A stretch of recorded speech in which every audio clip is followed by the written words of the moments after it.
Okay, hold on a second, Keisha. Just let me ask Ronald exactly what's going on because it takes two to tango, and I need to hear his side of the story. So she's driving me insane, stress heavy on my brain. She keeps playing silly games, and I'm about to bring the pain. We seem to fuss and fight every day and every night. Please give some advice so we can see the light. See the light.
Often people see appeasement as part of an asymmetrical relationship, a poor marriage or a poor social relationship.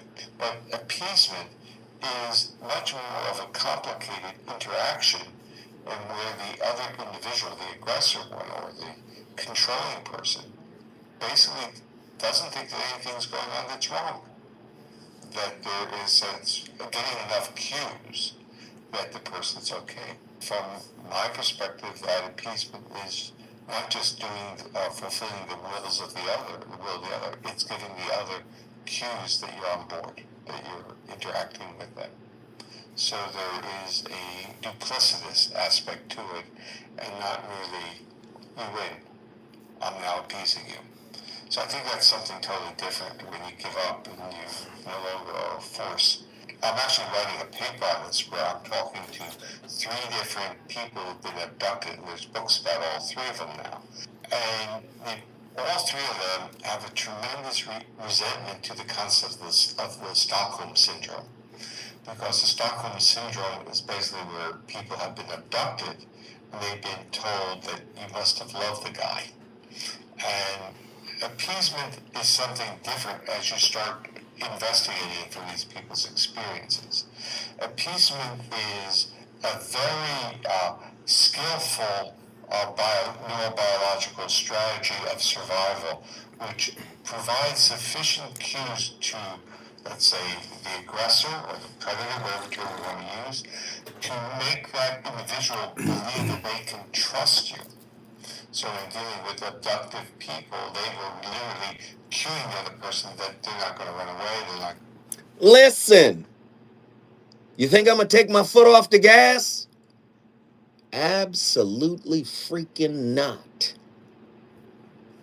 Transactional kindness, transactional empathy, cognitive empathy, intellectual empathy, transactional agreeableness, graciousness, courteousness, politeness, all of it. All of it is for sale. It's all for sale.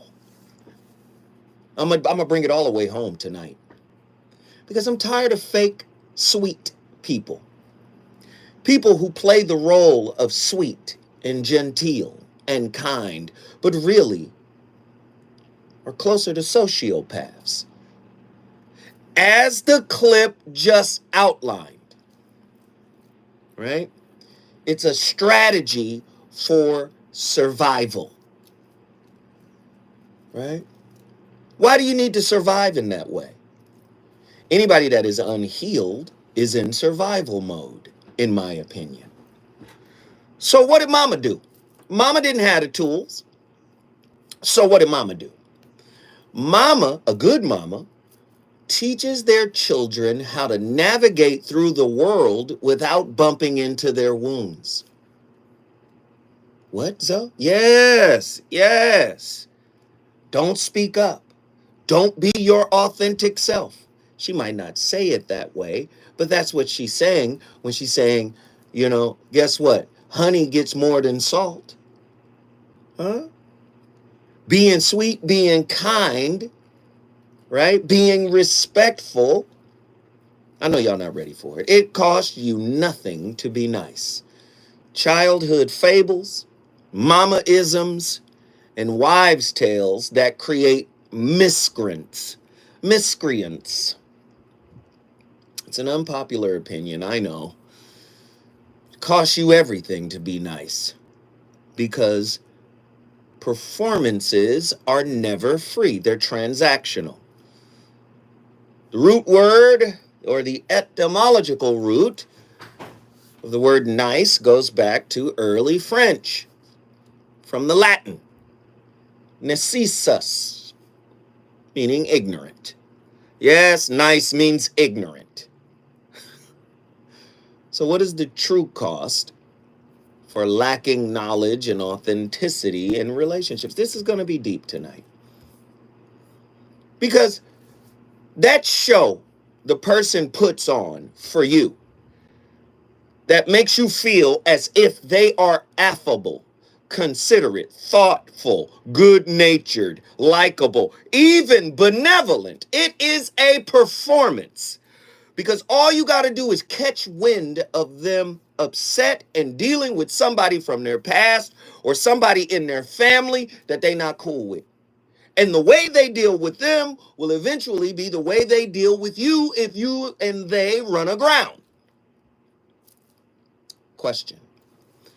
Was mama teaching us how to navigate the world with an untouched/unhealed wound? Was teaching us how to be nice/inauthentic part of her strategy? True or false? Hurt people always want something. Healed people don't. Get to your phone lines, 1-800-920-1580, 1-800-920-1580. I want to shout out Daryl from Los Angeles. Daryl, you should call in and tell everybody about the round table. I forgot to shout you out a couple weeks ago because you did show up at the round table. It was great meeting you, good brother. Let's go deeper. Is the act of being nice a symptom of a person in survival mode and thus performative in nature? Is there a difference between being nice, i.e., ignorant, and kind? Or is this just semantics?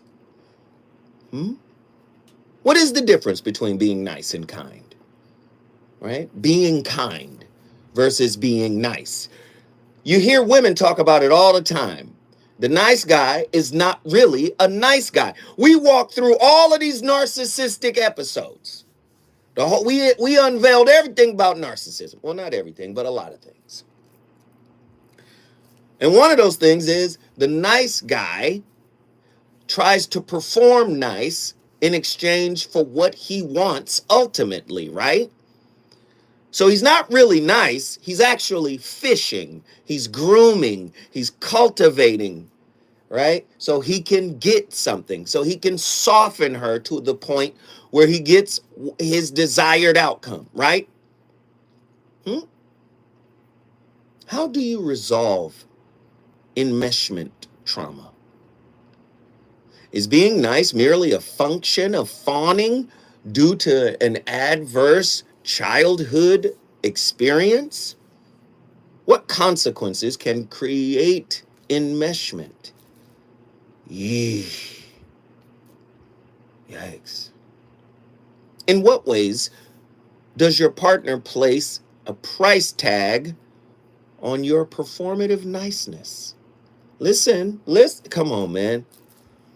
Why do you think there's so many I'm going to take something away from you in relationship? Right? Men do it to women, women do it to men. What I used to do, I'm not doing no more. I'm going to take it away. As a punitive measure. Before, whatever you were giving was considered to be considerate, generous, likable. Why is it that we can take away the best qualities of ourselves in a heartbeat? 1-800-920-1580. Are you performing nice? Yee. Yee. What do the perceived gains from performative niceness, aka fawning, ultimately cost the actor or the actress? 1-800-920-1580. This is going to be deep. See, okay, let me just answer this question for you real quick. Do you know why I do these type of shows? Because the more I learn, the more I read, the more I study, the more I listen to the greats in this field of relationships and psychology and all my clinicians, the more I pay attention, the more it appears to me that the average person walking into relationship is completely psychologically, emotionally, spiritually, and mentally blind, deaf, and dumb. To what? Themselves. So here I am. We got transactional kindness.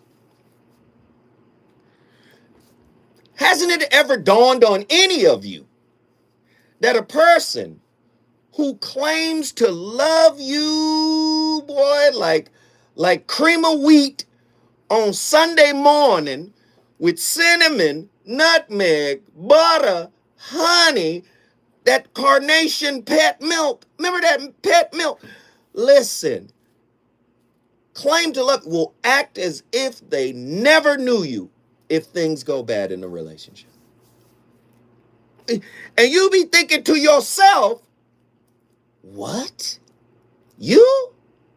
Yeah, them. It was all performative. So this is why it is so astronomically weird, and people will come to me and say, "Zo, you're a little off on the love thing." I had a brother try to debate me about love. Well, you look at where you live. Well, relationships and the emotional stuff, that it was really about business and family. And okay, I understand the dowry. I understand biblical times. Do you know you have a frontal lobe? And the frontal lobe is for higher functions? Brothers be talking as if the limbic system is the only part of the brain. Do you know that's the old brain, the reptilian brain, the survival brain?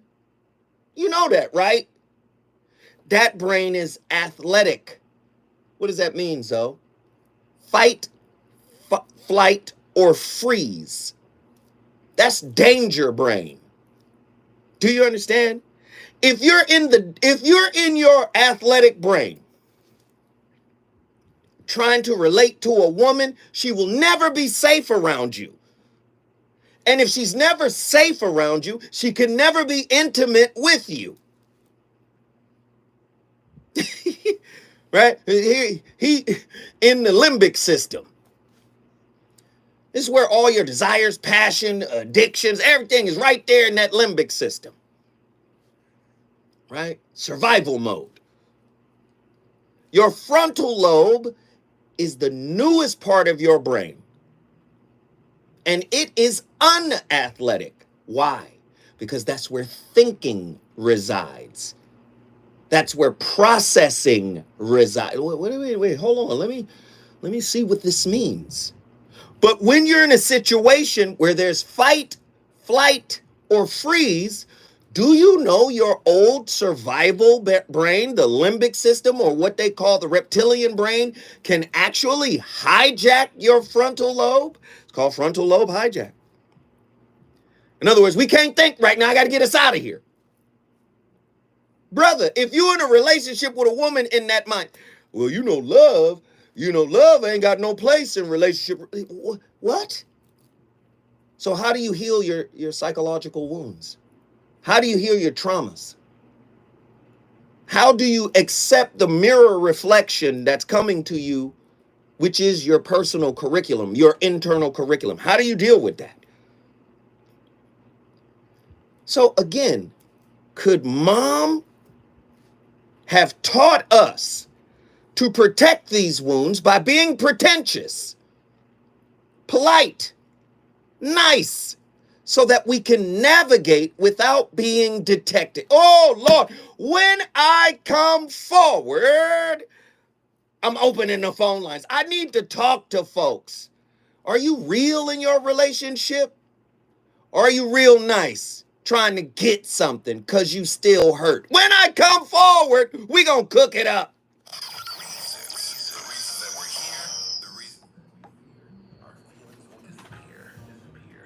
I'm gonna say this tiny thing. Huh? I'm gonna say this tiny thing just based off of my experiences, and I could be all the way wrong. I'm at risk for pneumococcal pneumonia. Sometimes, if I'm my true, authentic self, I'm pushing everybody away. I don't even think I have somebody. Oh, you gonna be mad when we play that one clip. Okay. You might as well play the one clip first. Because I feel like I have just based off of experience, I gotta tame myself. Okay, and maybe because people joke, oh, the Scorpio in me. When I say whatever I say, it's that sting that fucks with them too. Come on, I'm Gemini. I understand. I have to modify myself, period. You don't want the authentic Andy. Woo! Andy, please play the last video first. See now? The last video I sent you, play it first. All right.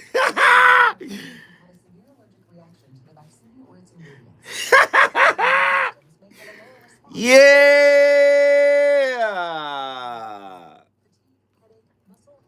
Did I set it up right, though? Are y'all peeping the setup? Am I setting it up right? Was it set up right?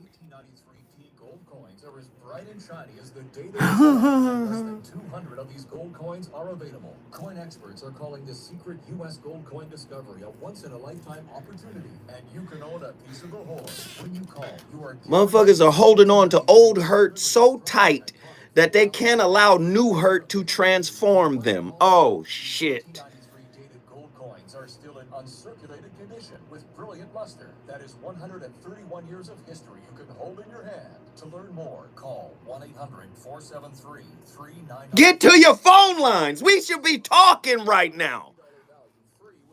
Hold on. Call 1-800. Is this the song you talking about? 3993 now to secure your 1893. No. Ain't no kindness from to me. Not the songs, the video.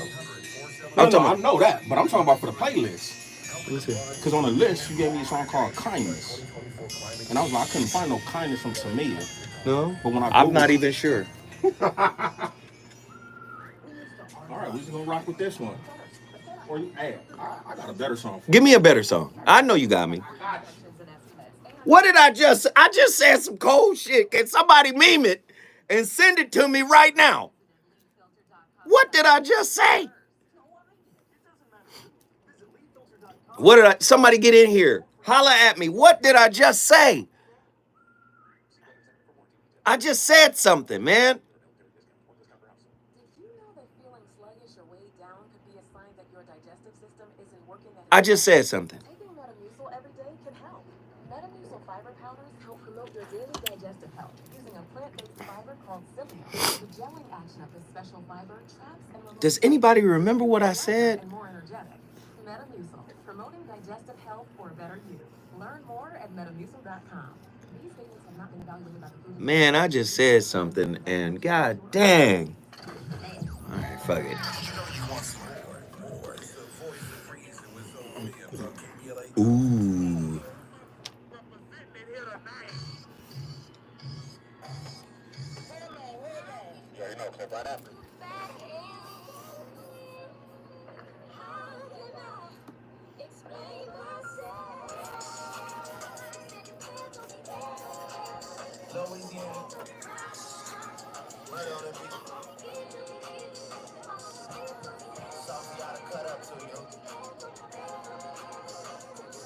Everybody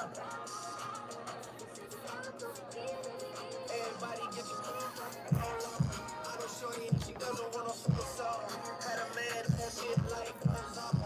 Haven't let a thing loose, girl, it's so long. You been inside, know you like to lay low.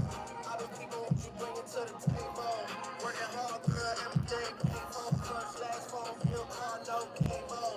With your phone out, got to get them angles. With your phone out, snapping like you frame on. And you showing off, but it's alright. And you showing off, but it's alright.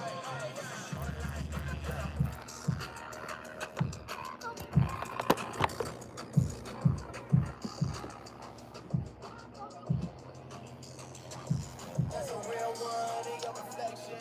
Without a follow, without a mention. You really piping up on these. You gotta be nice for what to these. I understand. You got 100 bands. You got a big dance. You got some bad friends. High school days, you was even bad then. You ain't stressing off no lover in the past tense. You already had them. Working on it, yeah. Finish round 5. Calm down, you don't see 'em outside. Yeah, they don't really be the same offline. You know, dog days.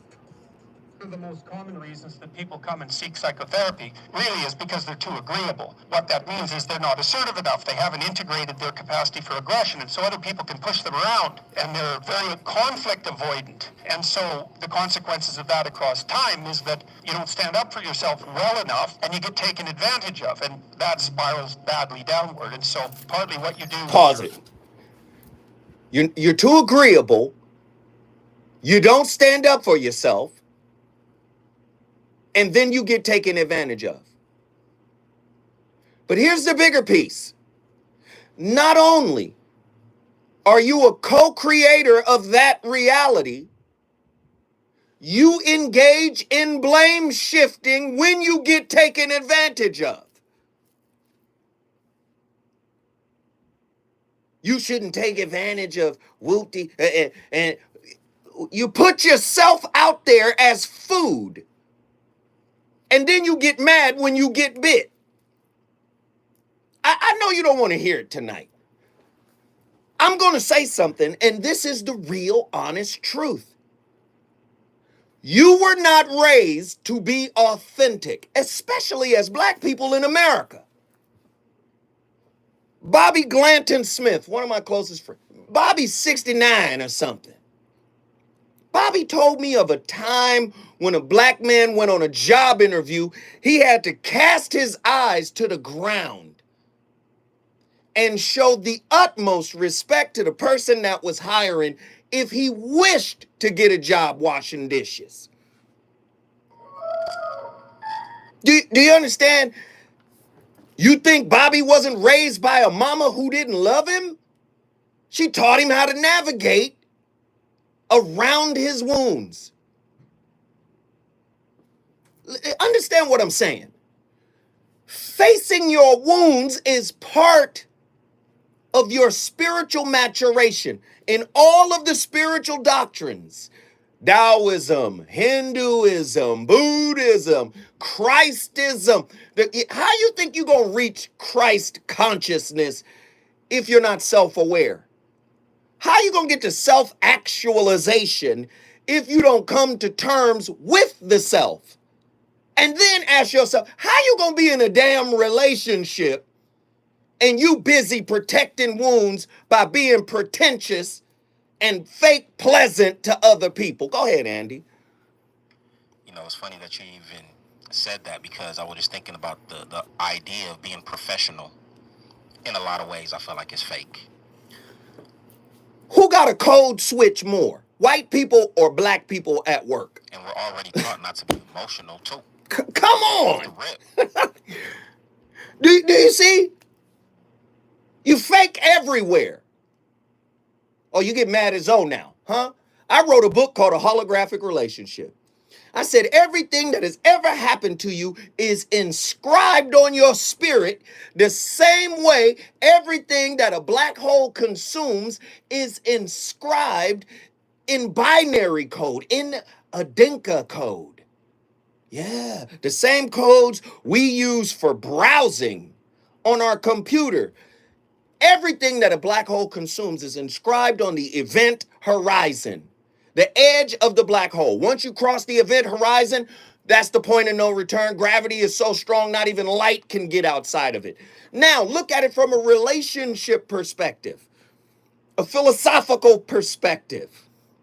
You have a relationship event horizon. Everything that has ever happened to you is inscribed on your relationship event horizon. And you think by wearing Carl Jung's mask that none of that is going to seep past the performance of I'm okay, I'm cool, I like you, I'm pleasant, I'm sweet, I'm empathetic. No, you crazy. And you don't want to acknowledge it. But I will. Oh, yes, Lord, I will. 1-800-920-1580. Get to your phone lines in a world where the adage, it costs you nothing to be nice, is ingrained in childhood fables and societal expectations. A deeper exploration reveals the hidden toll of performative niceness. On tonight's topic, this show, we will delve into the intersection of investment trauma and performative niceness as mechanisms of survival, shedding light on the complexities of relationships, authenticity, and the lingering effects of enmeshment trauma. The act of being nice, often perceived as a virtue, virtue means the truth. Veritas, the truth, virtue means true. When I come forward, Lord, I'm going to continue cooking this fish. We got a fish fry tonight.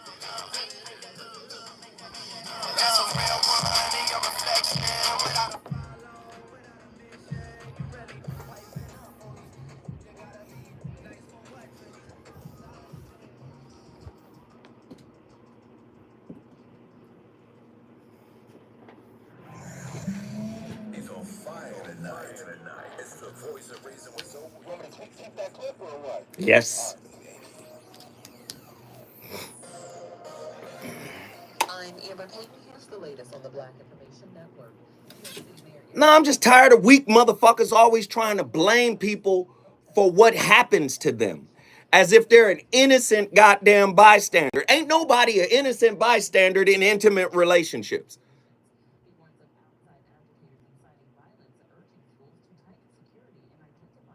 You're either the truth or you're a motherfucking magnet for lies.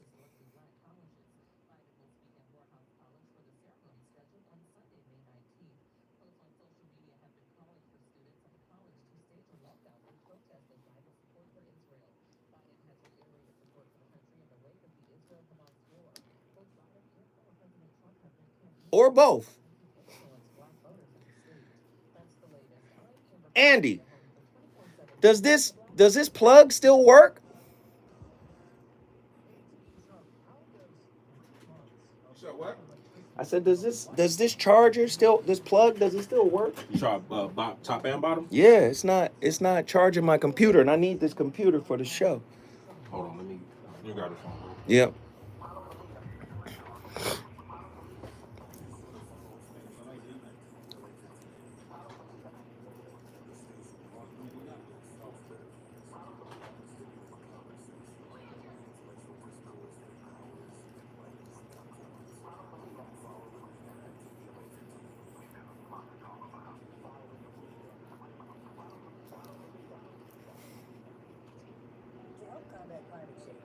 They want to try over here real quick. But it won't It won't get up there? I don't think so. Or unless I move the computer. Let's see. Let's try it real quick. We got a minute. Yo, everybody should be hitting that cash app. If you angled that way, it would be better for the camera.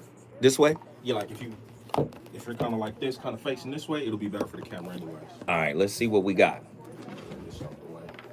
I guess whichever one.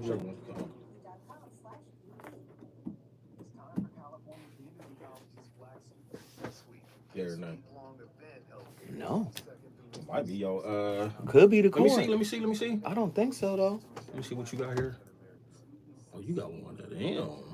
Yeah. Interesting. And it's on both sides. Let me see. I don't know if this will help.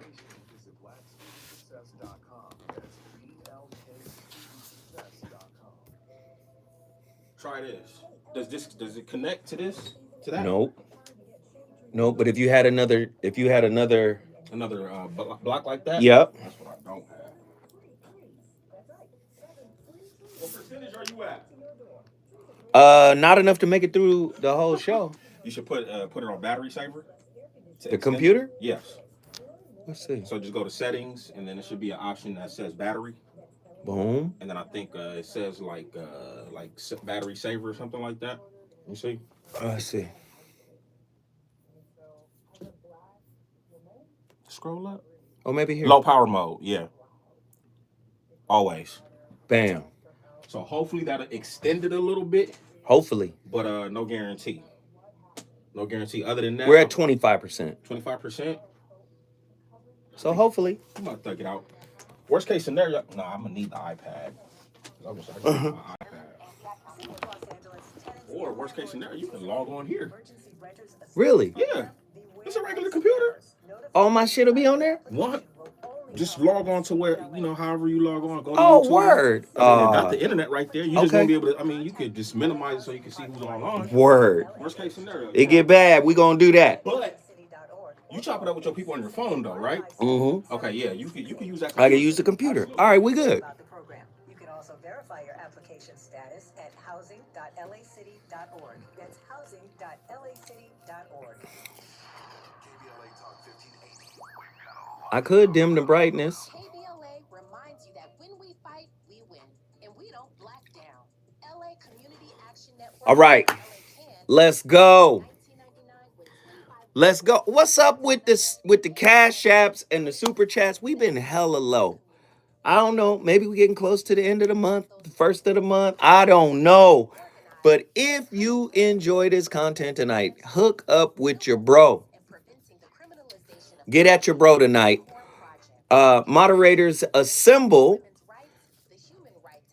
Direct people to my Cash App or the Super Chat, whichever one is most convenient. We only ask that people drop a 5 spot on it. Okay? That's all we ask. Drop a 5 spot on it.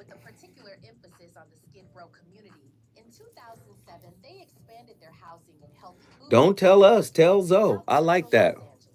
LA Kid believes that power for low-income people and people of color is achieved through a large, active, and well-informed member base that utilizes a multitude of methods to advance their messages and goals. Thank you. Join the Los Angeles Community Action And anybody that does it, I'm going to shout you out. Anybody that does it, anybody that sends the Cash App, I'm going to shout you out. And everything is appreciated, no question. Bam, bam, bam. Live in 20. Live in 20.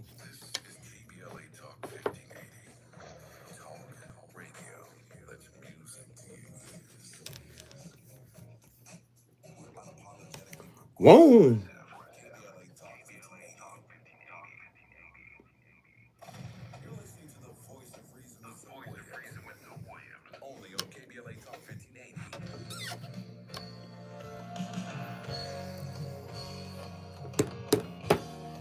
Same clip right after.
enough and you get taken advantage of, and that spirals badly downward. And so partly what you do when you're doing assertiveness training with people is you find out what they're angry about. And they're usually angry if they're not assertive enough because other people are taking advantage of them, or you could say because they're not putting their own necessities forward with enough force. It's hard to distinguish between those two things.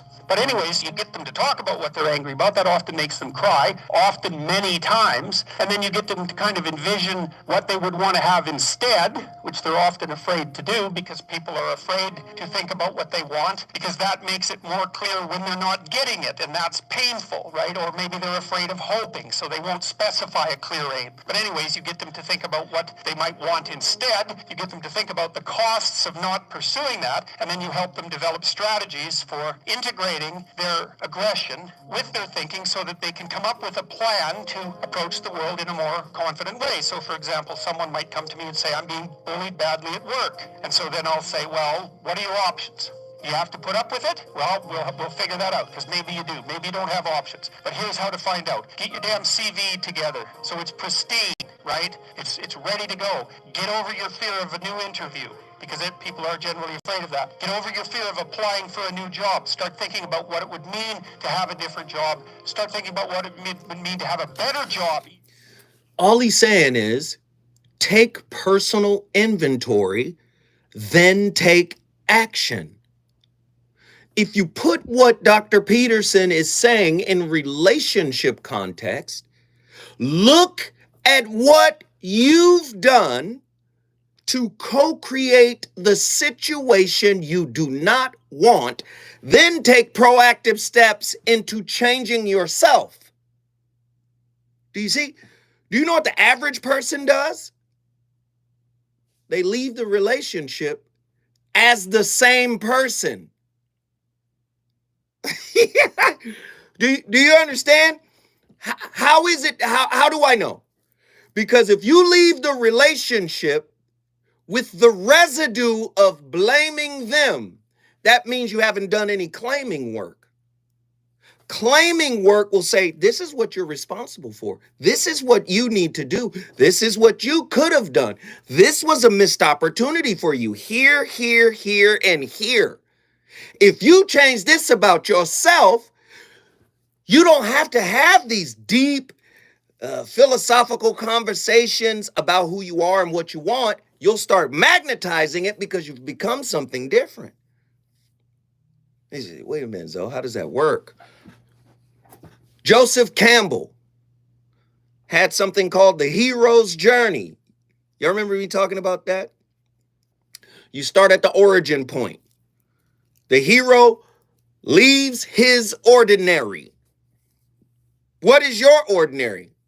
The people that raised you, the community you were raised in, the home you were raised in, the schools you were raised in, the parents that raised, that's your normal. That's your ordinary. And like Luke Skywalker, you meet a mentor, typically in school, typically in relationships. Somewhere along your walk, you meet somebody, and that is the beginning of what Joseph Campbell called the call to action, or the call to adventure. A relationship is a call to adventure, because now your ordinary is clashing with somebody else's ordinary. But your ordinaries are somehow compatible, right? You go through a little something, a mentor shows up and say, hey, you did that wrong. This look, you got to go this way, and this, you got to look at it from this perspective. Just like Obi-Wan. All our mentors and Obi-Wans are on the YouTube now. But do you understand? But by the time you get back home, just like Luke Skywalker, just like Peter Parker, just like Neo in the Matrix, you come back transformed.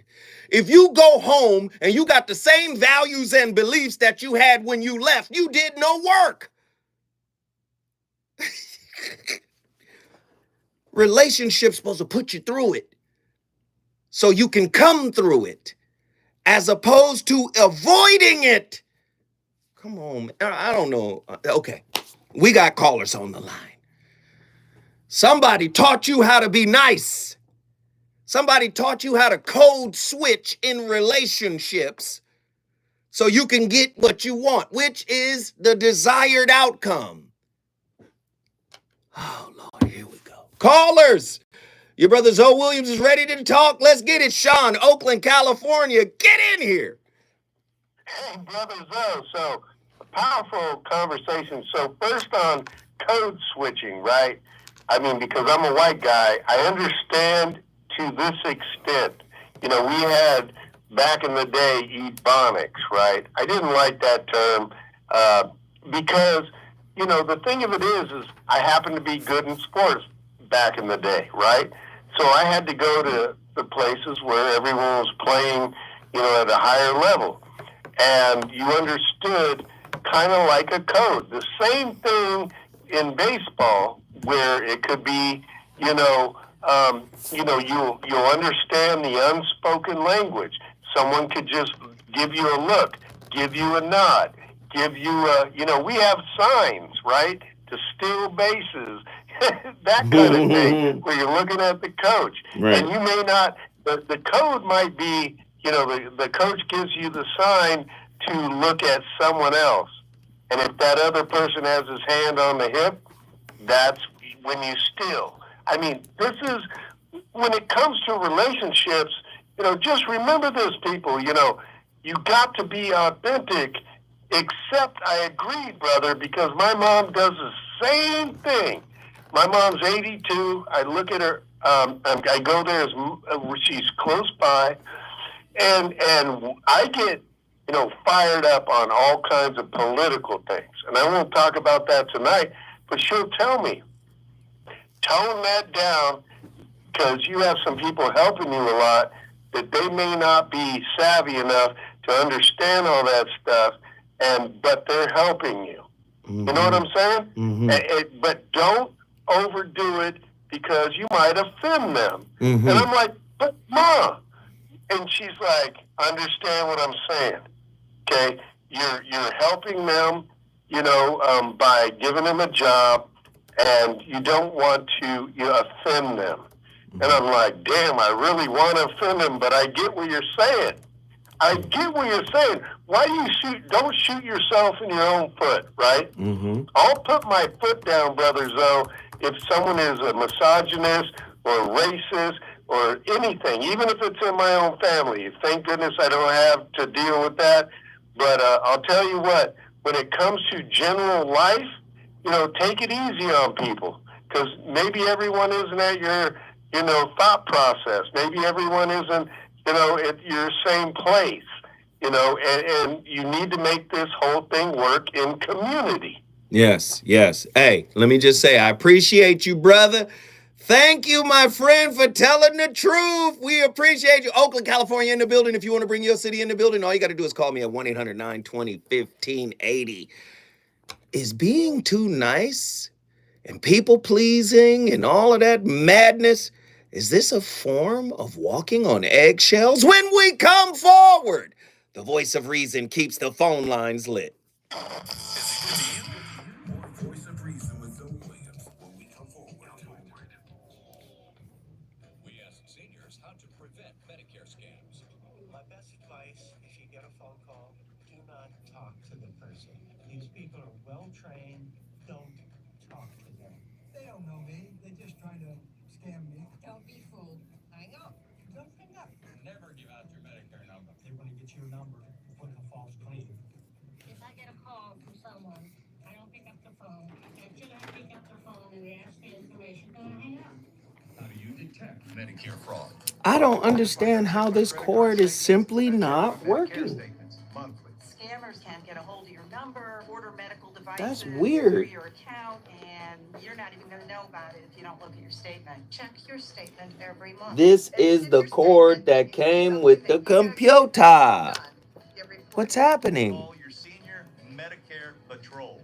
To report Medicare fraud, call Call the Senior Medicare Patrol at 855-613-1780. Yeah. City of Is Los it Angeles an landlords app qualify your original tenants' Apple? Emergency Yeah. Renters Assistance Program status today. Tenants approved for rental assistance are protected from eviction for non-payment of rent through May 31st, 2024. Approved rental assistance We'll do what we applications must. protect tenants from eviction for non-payment of rent. Refusing to accept rental assistance based on their source of income is illegal under law and can be used as a defense in an eviction case. Check your tenant's application status now at housing.lacity.org. There is. That's housing.lacity.org. Around here, we don't believe in victimhood. We believe in raising our voices, amplifying Black voices in the climate conversation. We're KBLA Talk 1580. KBLA Talk 1580. We've got a lot to talk about. KBLA Talk 1580 reminding you that we keep us safe. Pro Football Hall of Famer and urban peace pioneer Jim Brown believed in just that. So he founded the Amera ICANN Foundation for Social Change in 1988, focusing on at-risk and high-risk youth in underserved schools and At Question Age, thank you for the Cash App. That's the first Cash App that has come through. We appreciate it. Hey, Shane Artest, right behind Question H. We appreciate it. Thank you, thank you, thank you. Like I said, if I see the Cash Apps come through, I'm gonna holla at you. Thank you. And successfully contribute to society. Today, the foundation is led by its president, Monique Brown, who has been actively involved in the organization for more than 25 years. I think it's the outlets here because it worked at school, it worked at the crib, it worked everywhere. And NFL legend Jim Brown. To get involved or make a donation, Live in 20. AmeriICANCommunity.partners. That's AmeriICANCommunity.partners. Worked at the Cigar Lounge. Community call to action from KBLA Talk 1580.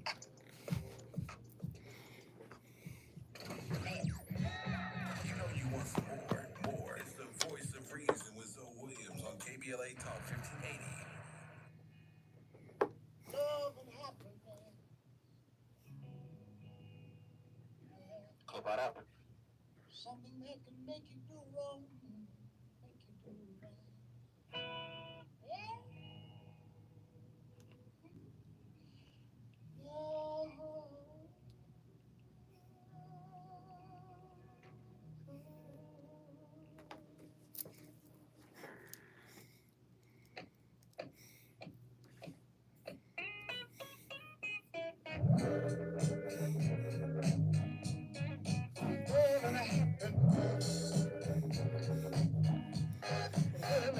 Something going wrong. Someone's on the phone.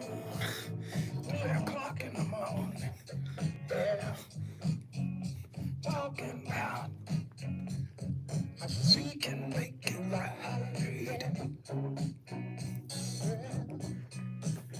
Happiness is when you really feel good about somebody. Nothing wrong. Being in love with someone. Yeah.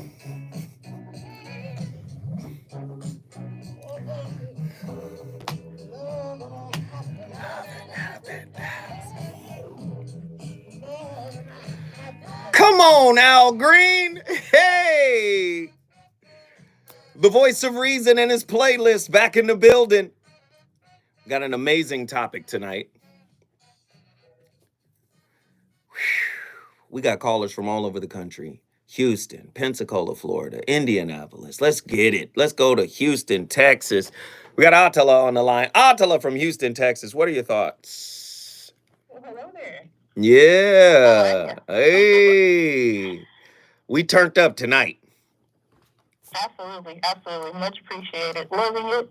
Loving the commentary. Mm-hmm. So I wanted to talk about something that I mentioned in the chat, which was chasing your tail. I think it was Ida asked me, like, what does that mean? Can you explain what that means? So I think in the context of niceness, it's that compulsive need to offer something, to be of help all the time, to be of service. Because in real truth, you don't know how to be anything else. Mm. And so, yeah, so you mentioned walking on eggshells as well. And I find it ironic. When I really think about my past actions, walking on eggshells for people who can't even afford your shoes is ludicrous. They have no idea what it's like to be you, what it means to be you, what the price you've had to pay to come to a certain point, especially in search of authenticity, is crazy. That is ludicrous. You're walking in Louis Vuittons and they trying to tell you to walk on eggshells. What? Like, wrong. Wrong. Right. Yeah. Right. What are you talking about? Come on. Yes. Come on. So I think the biggest thing when we're talking about ridding ourselves of, like I said, compulsive niceness to the point where you are upset and frustrated at yourself, you have to get to a certain point where you're so sick of yourself that you don't really care who you offend, in a sense. And I'm not saying go out and be rude, but I'm saying that you have to recognize what you're dealing with and look in the mirror. Like you said, take accountability for the role that you've played in things. And that alone to me is enough to fuel your change. But it's also scary. I mean, we haven't even talked about fear yet. Fear keeps people from keep going, people pleasing. Talk about it. Because okay, if I'm scared that if you see the real me or the authentic side of who I actually am, then I can't really be, how do I say this? I can't guarantee that I'm going to continue to get the little crumbs that I've been getting because I don't know how you're going to react. Right? So, I mean, I guess my thing is like, but you're hungry though. So it just doesn't really make sense. You have to eventually get sick of yourself. And I don't think a lot of people are ready to do that. Just for the simple fact that. Now I got to ask you. Wait, I got to ask you now. I'm sorry. I'm sorry for interrupting. Okay. I got to ask you. It's fine. If you've ever done this, if you've ever done something that you didn't want to do because you wanted to get positive reinforcement for the person you're doing it for, are you not a co-creator of the mess you actually do not want? No, you absolutely are. You absolutely are. But it's like a feedback loop. Do you see what I'm saying? How many times I really didn't want to do that, but I know you like it, so I did it because you like it. Right. What in the? What they're really saying is not I did it because you like it. It's I did it because I like what you give me because you like it. I did it because I like the reinforcement and the feedback that you give me because you like it. That's why I did it. Because I guarantee you, if that person changed their reaction to the things that you've always done, you'll start doing something new. Oh my God. So, I mean, I say all that to say it's really sad because I think that a lot of us are conditioned to not even really recognize the difference between someone who is not really nice, fake nice, versus people who are truly, genuinely, authentically nice. And so as a manifester, human design, I could definitely recognize that. Like, I feel like half of the time, sometimes people have a certain perception of me that don't even be true. And so I had to really adopt the idea that, like, again, why am I walking on eggshells for people who can't afford my shoes? You have no idea what it's like. And so in my opinion, instead of trying to figure out and, pick me apart, perhaps you should get your own pair of shoes. I don't know what to tell you. I don't know. So let me hit you with this. Leveling up is not getting what you want so you can be at peace. That's not leveling up. Leveling up is being torn down so you can rebuild. See, sometimes you need the materials. I know people don't want to hear this. I got to say it. Sometimes the material that you have, you've misappropriated it. So a relationship will come in and tear all of that down so you can reorganize the material you have. Many times we look at that as a bad relationship, when in fact, that relationship was step one in your elevation. Had you stayed the same way, you would not have grown. Do you understand what I'm saying? I mean, that sounds good, but not if I'm an appeasement hoarder. Sometimes you have to find someone who challenges the appeasement in you. I completely agree. I am that person. I am that person that is going to be like, what is going on? And I welcome that type of feedback, but I recognize too that if I haven't started off authentically with someone, then I can't necessarily expect them to magically become authentic with me. So I think that's the other piece. We want this authenticity from other people. We're trying to drain, this real life force out of someone when we've given nothing but fake performances. It doesn't work like that. Come on, keep cooking. I mean, this is a big part of the reason why I hate that question. Well, what are you looking for in a man or in a relationship? I tell the dude, I don't know. Because my thing is this, you're not going to shape, shift, and form what I would like you to be. I wouldn't be talking to you if I didn't find you interesting. So I don't even understand that question. Right.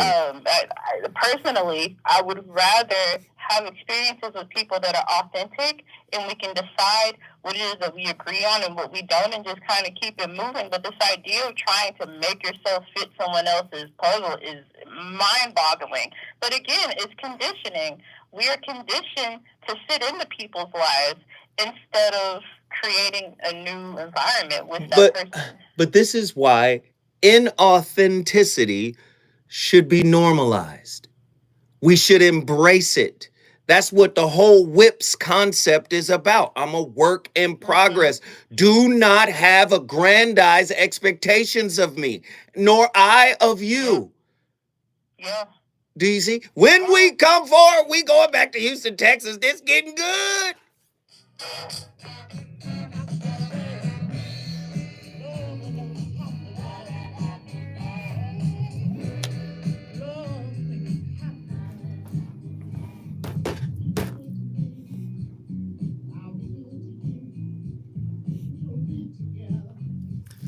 Yeah.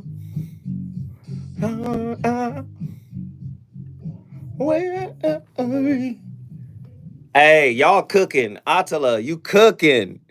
The chat is cooking. Hey. It's 57 people in here. You guys enjoy the content? Please go to my Cash App. Drop a 5 spot on it. Everybody that's already done it, I appreciate it. I'm thankful. I'm grateful. Yo, this is a good one. This is a really good one tonight. And y'all got the phone lines popping. Ronan, I see you, bruh. You've been on the longest. Soon as Attila finishes socking us in the head, I'm coming right to you. So be ready. Then we got Nzinga. If you want to get on, hey, let me get these callers together and then you guys can get on. And don't forget, when you hit the Cash App, if I see the notification, I'ma holla at you. Posts on social media have been calling for students at the college to stage a walkout in protest of Biden's support for Israel. Biden has reiterated support for the country in the wake of the Israel-Hamas war. Both Biden and former President Trump have been campaigning around Georgia to influence. We good?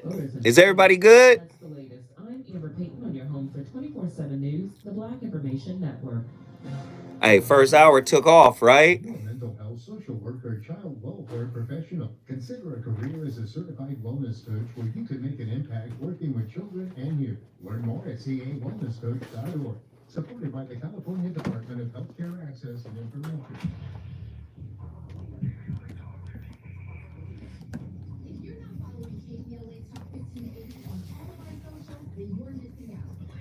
Download our app and find us on Facebook, Twitter, Instagram, YouTube, and on the web at KPLA 1580. That's right. Again, you can find all of our socials at KPLA 1580.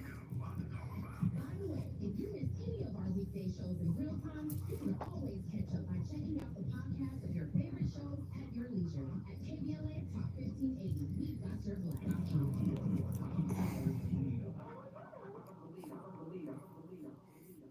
I'm Joe Williams, the voice of reason. If your relationship is in trouble, I'm the dude to call. Has your soulmate become your cellmate? Does black love still exist? What are your bedroom turnoffs? Fantasies and fetishes. Financial infidelity. I'm dating a fat person. Are they worth the wait? Trust me, this gonna be crazy. How about the child wasn't here, and you still had to pay child support. Fake nice is.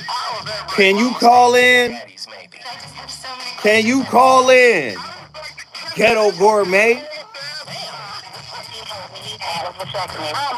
Betrayal has been committed. Hit you with a bad touch routine. How does he maintain his humble? He likes it when it pinches my nip. Why can't you open up, brother? I'm a karate man. Karate man on the inside. They don't show their weaknesses. Yeah.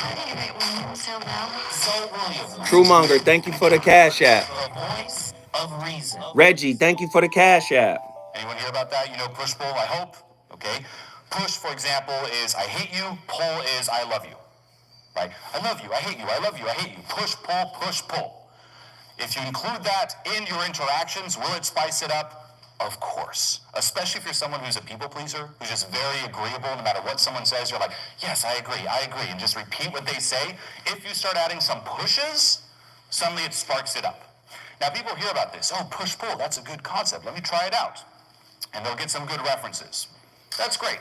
Good first step, but don't stop there. That's not the goal. Push-pull should not be something that you do. It shouldn't be something that you're even conscious of. You're like, here comes the push, here comes the pull. It should just naturally happen when you're being what? Real. No? Right? It's interesting, right? Say people pleaser person uses push-pull to spice up interactions. If you analyze it, why is that person a people pleaser? They're being fake. And then they're trying to tweak that, and oh, maybe if I do the push-pull, which still isn't really me, fakeness, trying to fix fakeness with fakeness. Doesn't work. Instead, if you're just being real, there's going to be natural disagreements. Push-pull happens naturally. Pause. I'm sorry. Then you get the person that's doing that, the push-pull, because what they're really trying to do is evoke realness out of you. They want you to be real, which is something they're incapable of doing. They're being fake. So they say, oh, you remember that time I brought this to your attention? Because I was trying to get you to know that you could say anything to me. I was trying to let you know that it's safe for you to share anything. But you don't. You pushing and pulling. And you're the one on eggshells. Then we'll flip it around and say, well, I got to walk on eggshells around there because I don't want to offend. Because you don't know how to be real. Take it from Zoe. I'm not coming in here to say I'm the realest guy in the world. Let me just say, especially in relationships, there have been wounds that I've been afraid to reveal. Man, I done made a lot of mistakes. I've lied before the women. Listen, I'm not here to come across as perfect. You're not going to get perfection out of me. So I'm not here to put myself on a pedestal and then browbeat other people. That's not the point. The point is we have been conditioned to be inauthentic, to be our real selves. My engineer walked in here during the break and said, man, I can't be real all the time. If I just let the truth come out, we've been taught this. I'm saying I'm with you in the struggle. This is why I say most people don't know how to be in a relationship with a human being. They want perfect outcome. They'll say they don't want perfection. Hurt them and see how they respond to hurt. Hurt is an opportunity for healing. Healing is an opportunity for wholeness. You cannot get to healing or wholeness except by way of hurt. People don't want to get hurt. They just want to go right to wholeness. What? Rumi, keep breaking your heart until it opens. That's the poet Rumi. People want to wax poetic, but when it's time to put it in action, get Attila back in here. Attila, come on in here.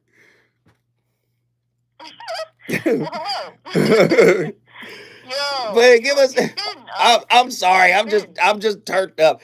Please give me your final thought on this whole piece. Yes. So my final thought. Jesus Christ. My final thought. I wanted to respond to, how do you say,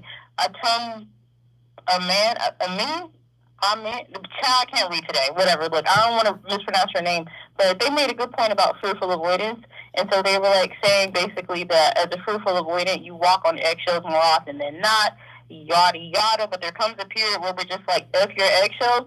Bro, if that is not the realest, I feel like fearful avoidance are the most likely to be caught up in this type of conundrum. Again, the push-pull thing is a perfect way to describe that. Low-key, it's kind of like when people say they're bored. Like, how are you bored? You're just boring. So if I have to create ways, yeah, I said that. You're not bored, you're boring.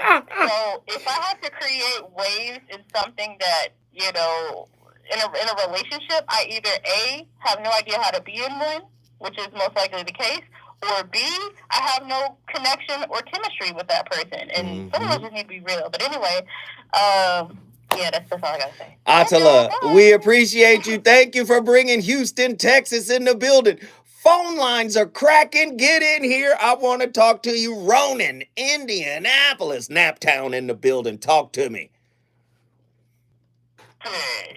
Yeah, Ronan. What up, bro? What are your thoughts on tonight's topic, my friend? I'm glad you had this topic in here, and this is what I told myself and a number of others. I say never prostitute your presence, no purpose. Slow it down for the people in the back. Say it again. I tell myself and other people, never prostitute your presence, no purpose. The necessity of code switching. Too much, you're going to short yourself out. That's why you're always off code. It's like a schizophrenic experience. It's like you two different people. Keep going. Thing is, like, I learned to be comfortable being authentic. Terrified of you being your genuine self, because they have to look at themselves and look at the mask, some cheap store, and then keep going. I've had bad news. He's now trying to sit there and tip and cater to and all this other stuff, but really gotta stir your walk, being your genuine self. And you teach other people to stand up and be themselves, or even look within themselves. Thing is now, attachment style, I just found out I'm voided. You're what? In there, I want to say. You've been breaking up a little bit. Are you which avoidant? Are you fearful avoidant or dismissive avoidant? Because you're breaking up just a little bit. Ronan, you there? Ronan, you got the Obama phone, Ronan? Hey, Ronan, call me back, brother, because I want to get your thoughts. Ronan, I got to get your thought. Call me back. Nzinga, get in here. Talk to me. How are you? How are you, sweetheart? What are your thoughts on tonight's topic? I'm great. How are you? Oh, thank you for asking. How are you? I'm good. You see, I'm on one tonight. Yeah, this is a good topic. I'm pretty much, like always, I tend to, when everybody's going right, I tend to go left. I think just because you're a work in progress does not give you license to be a piece of cow manure. That's the first thing. Agreed. Yes. Agreed. People tend to, I'm sorry, go ahead. No. I was just agreeing. I said agreed. I agree. Okay. And I think that, you know, this is really this whole thing, like forgiveness, grace, niceness, kindness. This has been a theme that I've been praying on, and just different things throughout the last, few months. And I just want to say, people tend to question niceness and, all this stuff until they're on the receiving end. It's an issue. Come on. Until, you're in the wrong lane and somebody needs to let you over. Or you just got a soda, but you behind a lady that got 3 shopping carts. Then it's no problem. Then it's, this is the nicest person that I've ever met. You know what You I'm be saying? like, that was so sweet. Thank you for letting me go in front of you. Go ahead. I'm listening. Keep going. I'm going to say this. I was born to 2 junkies. Okay? My mother and my father were intravenous drug users. Okay? My mother wound up dying of AIDS. And I feel it's right. Can't nobody walk in my shoes. Come on. I refuse. I'm gonna be every time I go in the store. I'm gonna say good morning. May I please? I'm never just gonna walk, even if they don't say nothing to me, because a lot of times that's more about them than me. Okay. Yes. Yes, I've done things I didn't want to do, not because I'm a people pleaser, but because I knew a person needed me. That's why I did it. Keep going. I refuse. I'm not even supposed to be here, Mrs. I was born with my umbilical cord wrapped around my neck. Okay, on a Friday afternoon. I'm not even supposed to be here. I refuse. I'm gonna be nice every chance I can get. When I go outside, I feel one with the world. I feel one with the planet. I walk around smiling. Kids smile at me. Now, I'm not looking for anything. Now let me. And for me, you know, most people are not used to being treated right. Right. And this is what it all boils down to. You know, people want to talk about, well, you took away your love and you took away your kindness. And that's why I have a problem with, you know, the forgiving part sometimes, especially with my mom and dad, because I feel like it kind of depreciates the value of my pain. You understand what I'm saying? Okay, wait, stop. Hold on. Because I feel your spirit. And this is personal for you. And I feel your spirit. Yeah. Now let me hit you upside the head. Oh, hey, hold on. Don't worry about the chat. It's me and you right now. The way I framed this topic in the beginning, I told you there's a difference between being nice and being kind. You might be a kind person. But do you see what I'm saying? I need you to understand the difference, because this is not semantics, right? This is not just words. You got people out there who, in the way we broke down the narcissistic episode, where we talked about how there are narcissistic tactics that have what is the term? Cognitive empathy. They project as if they're empathetic, but they're not really empathetic. And I'm saying this society produces people that act nice but aren't really nice. There have been the nice guy that takes advantage of the woman. There have been you are giving examples of a person who is really nice yourself. Correct? I choose to every day. Is it a choice, or this is why this is why I'm trying to give it to you this way. Is it a performance for you, or is it the essence of who you are? It's the essence of who I am, but it doesn't mean I don't get upset. I have an adage I say. Stay with me. You my friend? Stay with me. I'm listening. I want you to stay dialed in. You're my friend. Go ahead. Give me the adage. If you're my friend, you hear your family, but you'll also get cussed out. You'll also get. Prime example, I'm with my friend and I bought food and we sharing, but I'm not eating as fast as they would like me to. So they're eating, but they think they're getting over on me. But really, I bought the food because you said you was hungry. Come on. Not because I'm hungry. I got a refrigerator full of food. I ain't missed no meals. I probably could push the plate back a bit, but I ain't missing no meals. I'm blessed. I'm blessed. I am blessed beyond measure. And I'm just, nobody could walk in my shoes. Nobody could. The stuff I have been through, and I could still have compassion and empathy. I ask God every day to fill me, take the things out of me, and fill me with the fruit of the Spirit. Fill me with kindness, compassion, empathy, love, patience, wisdom. Every night and every morning I do that. Nobody taught me to be polite. I feel like that's the right thing to do when you... Do you know I went in a store one day? In Zynga. Real quick. Yes. You are so passionate tonight. The Sagittarius that came out. I want you to breathe. You got a little time with me. You got some time. Take it easy. You know, as a matter of fact, you just hold tight, Nzinga. When I come for it, I'm going to come back to Pensacola. Nzinga, breathe in. Woosa.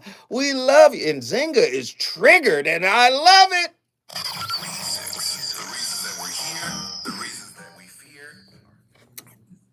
Nzinga, breathe it out. Nzinga, let me talk with you. And Zinga just going. Bah, bah, bah, bah, bah, bah, bah. I try to get in. And Zinga like, nah, I got something else to say. Work with me, Nzinga. You killing right now. And I fucking love it. You are killing and you are teaching. People are learning. You got time, Nzinga. You got time. Let it flow. I'm going to let you flow because you good right now. You good. Trust me. You good. I don't think Nzinga know how many people she helping right now. Because I can hear it like, Nzinga, tell me the truth. Don't get quiet in the chat now, Nzinga. Don't get quiet. I hear you getting a little choked up too, Nzinga. I hear it just a little bit.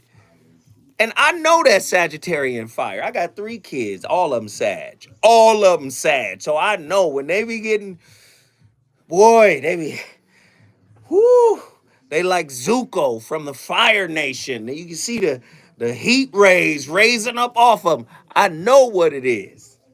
So come on, Nzinga. I got you. I got you. You are safe here, okay? But you're a kind person. Where you at, Nzinga? I don't see you typing. Where? That moon and Scorpio energy. The moon is full moon and Scorpio cutting up right now. But do you understand what I'm saying, Nzinga? I got you. You good. I think you're attacking a different aspect of the story, but I think it's perfect for this show because we needed that. We needed to go in that direction. And I love it. See, we talking about people who use what you do as a weapon, man, to take advantage. What the fuck is a covert narcissist? They take advantage of people. You understand?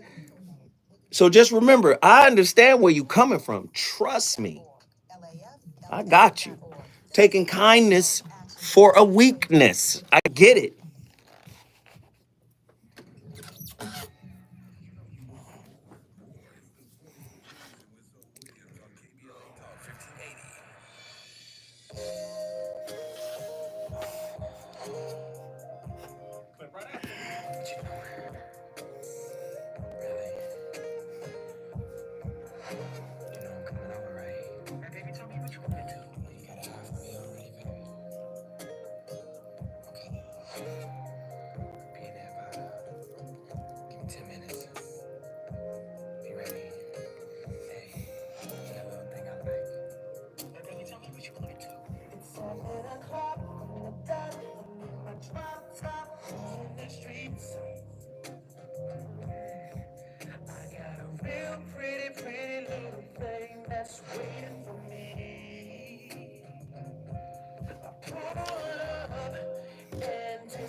There's a deep need to belong, a deep need to be loyal, and a sense of betrayal when that loyalty is somehow insulted.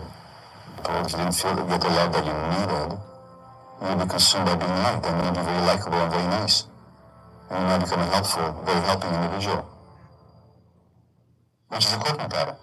Now, if you be genuinely nice and genuinely supportive of others, and still look after your own needs, that's human nature, I think.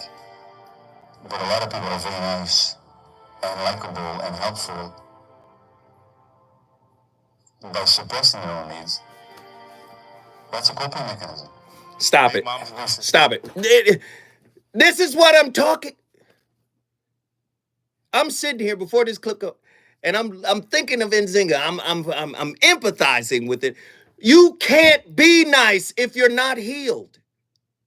You can't be kind if you're not healed, because it is the wound that is fueling your niceness.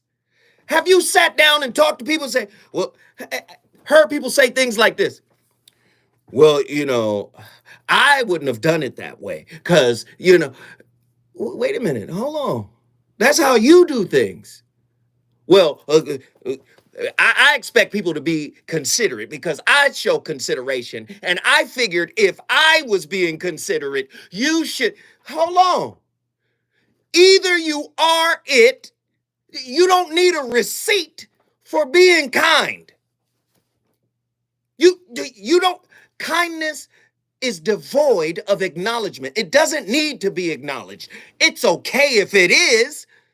Kindness is not a preacher proselytizing, trying to bring in converts. Either you're kind or you're not. And most people are kind for something. I started the show early. Transactional kindness. How many times you heard somebody say, I can't be with somebody who just don't show just general consideration for people. Everybody isn't raised the way you're raised. Everybody hasn't gone through what you went through. You can't expect people to behave and do the way you want them to. Nzinga, get back in here and finish your thought. Come on. Fake altruism.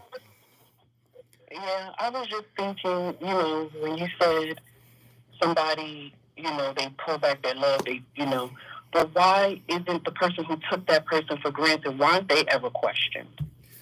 Because that just, they didn't wake up one Monday morning and decide to stop, being who they were previously. They didn't decide that. And for me, it's just, the person who takes the person who's there, it seems like they're never questioned, It's just like, oh, you did something to me, you took back your love. And I just don't find that fair. And I just wanted to say one other thing. Wait. Let me stop. Did you say that's not fair? That the person who took the person for granted, it's like they almost get away scot-free. Why are you worried about it? Listen, the universe is economical in its movement. You done took your eye off of your healing, worried about their recompense. The universe got them. Do you see how you've taken your energy that is used for you to heal, and you got one eye on whether they're going to get their comeuppance or not? Do you see that as a spiritual internal issue with self? I'm not necessarily I'm looking asking. at it like that because... I'm just asking. Do you see it that way? No, I don't. I know. I don't even feel like I've ever been used. Because whatever I did, you needed that. But nobody has ever used me. Oh, you understand good. what I'm saying? Oh, that's because good. Whatever I did, they needed that at that time. Mm-hmm. So I look at it and to piggyback on what I'm saying, a lot of times that it turns into people are not used to being treated well, and then a lot of times they either have been used or actively being used themselves. So that's what they know. But again, I hear everything you say and I totally agree. But I'm trying to point out a cognitive dissonance that I'm picking up. If you're this, you don't need a receipt for it. And you're not concerned about what's going on in their process. Like you said, if I gave you this love, that's it. I gave you the love. It's cool. You mishandled it, it's fine. Do you see what I'm saying? But if you then turn around and say, how come they're not being questioned? That creates the contradiction. For someone who is what they are, period. If we get into the psychology of humanism and we start talking about Abraham Maslow, the top of the pyramid is self-actualization. We're talking about Paramahansa Yogananda, self-realization. We're talking about Krishnamurti, self-authenticity. When we get into the truth of who we are and what we are, if we are actually kind, and we gave kindness to somebody and they mistreated it, they mishandled it, they fumbled it, it's on them. Has nothing to do with you. You're right. So if you're worried about it, that's a sign that you got work to do. No, bro, I'm just curious. I'm just Why? Curious. Why? Let me ask you another question. Nzinga, you want to see them get theirs? No. Not necessarily. All right. Not necessarily or no? Exactly. Exactly. That's the human in you. The part of you be like, yeah, I want to see. They did wrong. Let me be on the cliff when they get hit in the head with the boomerang. Some of us want to see it.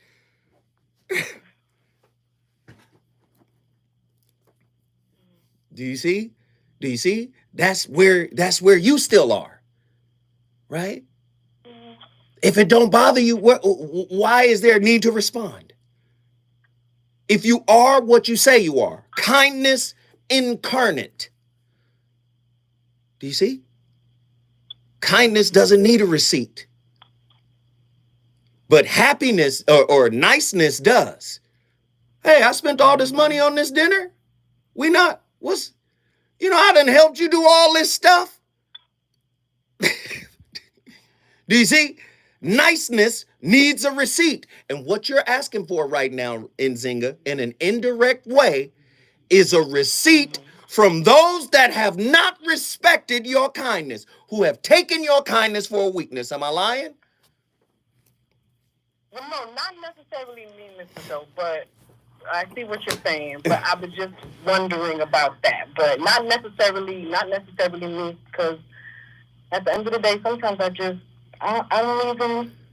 I take care of it all. But I just wondered about that particular thing. I just wondered. But I necessarily want to see somebody get theirs. I'm just curious about that. Deep down, she does. I see what you're saying. You watch South Park, don't you? Yes, I do. Exactly. I can.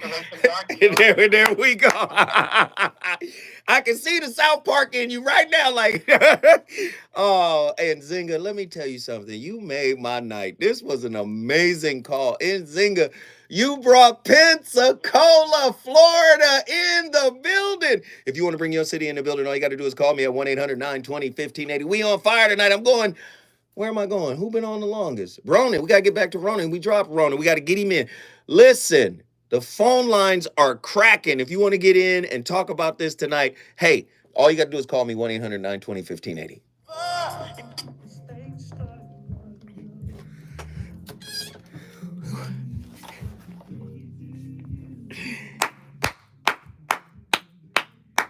Hey, yo, this shit was... Nzinga! That's what I be wanting from Nzinga. I know Nzinga got it. Nzinga came with the Sag fire. Woof. We're going to change Nzinga's name to Azula. Fire Lord Azula. Somebody tag Nzinga, put her name in. Fire Lord Azula. That's your new name, Nzinga. You are Fire Lord Azula. You have replaced your father as Fire Lord. You are, yes, that blue electricity fire, man.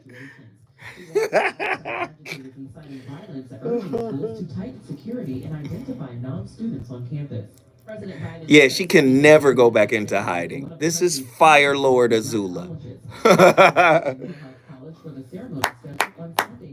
Blue flaming.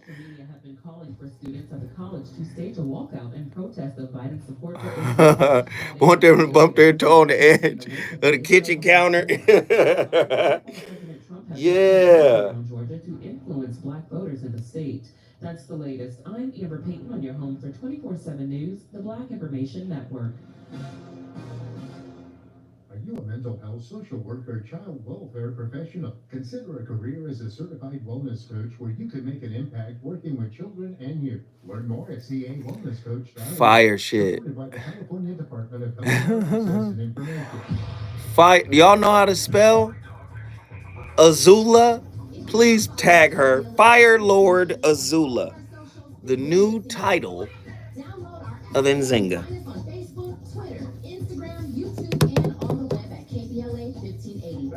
Again, you can find all of our socials at KBLA 1580. By the way, if you missed any of our weekday shows in real time, you can always catch up by checking out the podcast. But do y'all see the difference that we're making? Kindness needs no receipts. Niceness does. That was another way I would smoke once an hour. Like, that right there is fucking mind-blowing. Other ways that I tried to quit was I stopped buying cigarettes totally. But if I took 3 puffs off of Kindness doesn't have to defend itself against betrayal. cigarettes and they weren't full cigarettes. Kindness doesn't have to prove a point. Part of your story to Click for Good. Visit Kick It California today at kickitca.org.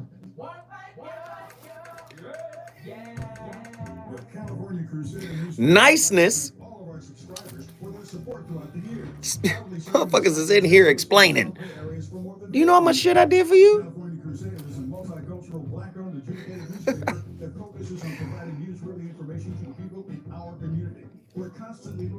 In true kindness, there's no tallying.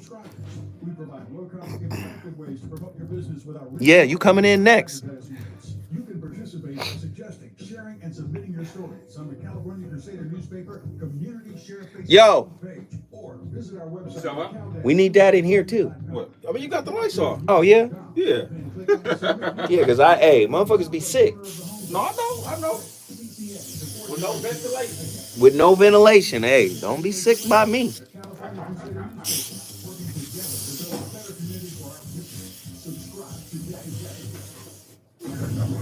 is KBLA Talk 1580, home of the 2024 Climate Justice Campaign. KBLA Talk 1580. Spray that Usher air. Nah, man, I just hate it, man, when people perform like they nice. The motherfuckers be mean as fuck. You watch them deal with other people. You watch them talk shit about other people. You see the snarky, mean streak in them directed towards other people. And while you mean something to them in the moment, they give you a different side. Get the fuck out of here. Because all I got to do is run aground with you, and the same shit you throwing at them, you going to throw at me. Nobody really knows how to be with a fucking human being. And it don't mean, oh, being with a human being means dealing with all of this shit, tolerating everything they do. It doesn't mean that.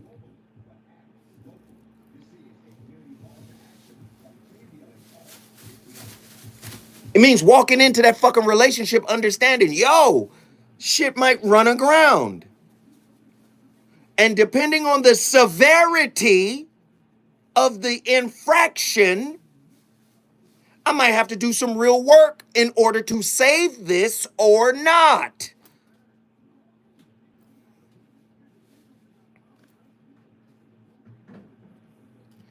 And because we live in a society that's really zero tolerance in terms of grace, space, understanding,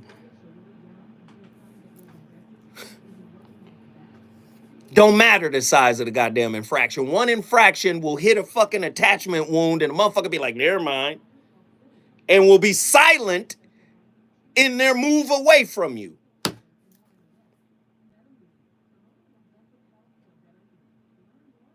Yeah. Okay. Them motherfuckers, listen, I'm in here talking the real shit. Like, are we acting brand new right now?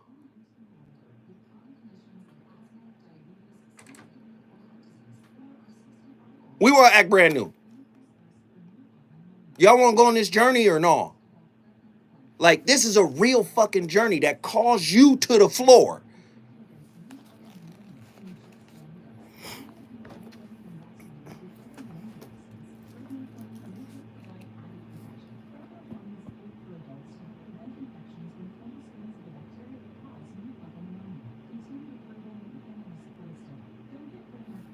Exactly. 99 good, 1 bad, 0 grace. Exactly.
When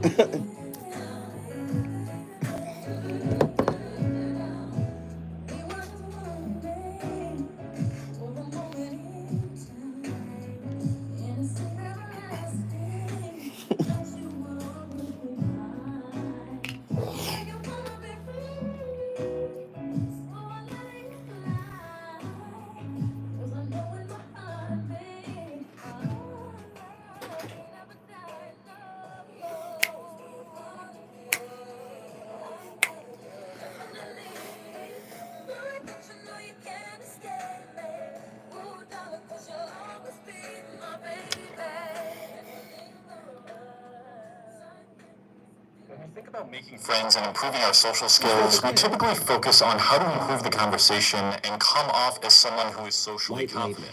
Get them to talk about themselves, maintain eye contact and good body posture, and ask more questions. So wait, hold on, because there's a clip that I really need played, and it's a very powerful clip. We'll save that clip for later, but the other clip, I need to hear her. I've been waiting for her. I wanted her to be played first. Let's play her right now. I want you to notice that when you need alone time or when you need space, this never includes your family dog, or your cat, or plants. But they're living, and your pets need you. But you're not really turning around to your family dog saying, look, I just need space and time to myself right now. So what's the variable? Why is it about people? I'm going to tell you today something that most people will find controversial at face value. It's that if you identify as somebody who likes your alone time and needs a lot of space, it means that you're struggling with inauthenticity. The difference between your dog and a person is that you feel like you can completely be in alignment with your unique desires, needs, perspectives, feelings, thoughts, and do whatever you want to do when you're with your dog. And you don't feel like you can do any of that with the person. There is a big incongruence between your internal self and your external self when you're around people. This leads to both pressure and exhaustion. It is hard to act differently than you feel. It is hard to do what you don't want to do. It is hard to tailor every word and action to the response you want to get from them. Enmeshment trauma is a difficult thing and very, very common for the human species. Now let's think about enmeshment trauma. It's basically nobody listening to boundaries. So here's how enmeshment trauma goes. In households where one adult or more refuses to see a child as his or her own person and instead regards them as an extension of themselves, the child is not allowed to have their own desires, needs, perspectives, feelings, or thoughts. There were consequences for that. In order to maintain the secure connection they needed with this adult, they have to lose their sense of themselves. They have to forfeit their autonomy. Therefore, the desire to develop a sense of self is as strong for them as the desire for merging is for people who have suffered abandonment trauma. If you have suffered enmeshment trauma, whether you notice it or not, when somebody enters the room, you instantly feel like you have to abandon yourself to cater to their needs, their wants, their wishes. You have to make yourself into... Can we start that one back from the top? And I'm going to tell you why. You can be more authentic with your pets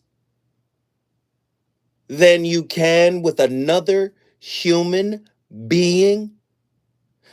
How much space for authenticity is there in your relationship? The authenticity of who you really are. Listen, let's be honest. Fear of losing somebody or fear of not getting what you want will cause you to be fake. Now, you ain't got to worry about your puppy, the terrier, the little teacup poodle or whatever. You ain't got to worry about that, right? You get to fart around the dog. You get to do it. It's unconditional love with the dog, but not your person. And just like the lady said in the clip, it is a sign that you are being inauthentic. Listen, I wish I had mind reading abilities. Some people say I do, but I wish I had them. Because I would want to know, are you doing this? Because you think I want you to do this? Or are you doing this because this is something you really want to do?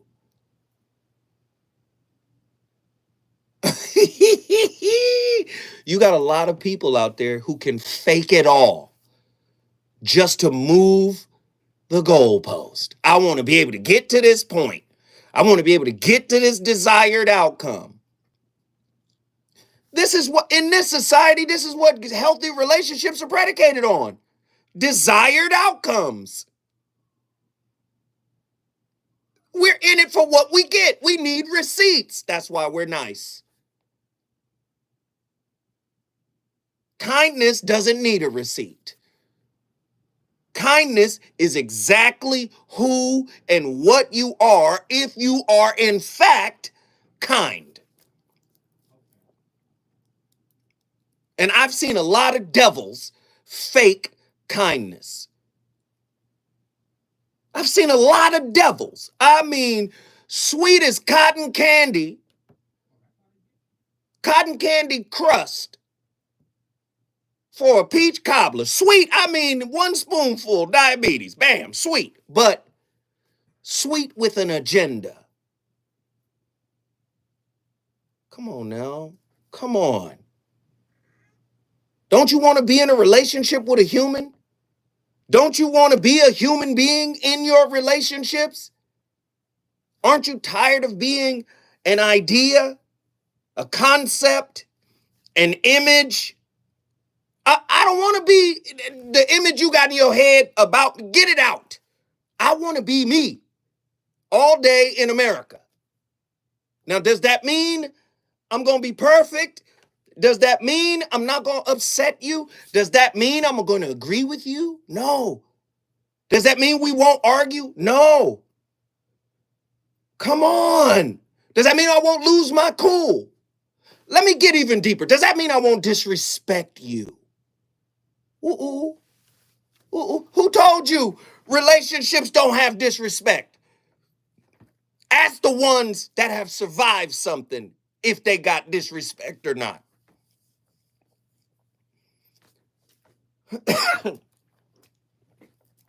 Huh? I'm just asking.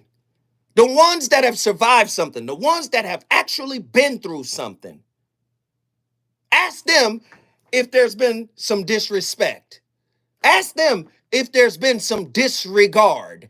Ask them if there's been some feelings of being unseen and unheard. Ask them if there's been some eggshell walking. But the ones who figure out a way to navigate that while being authentic, they got something. What you got?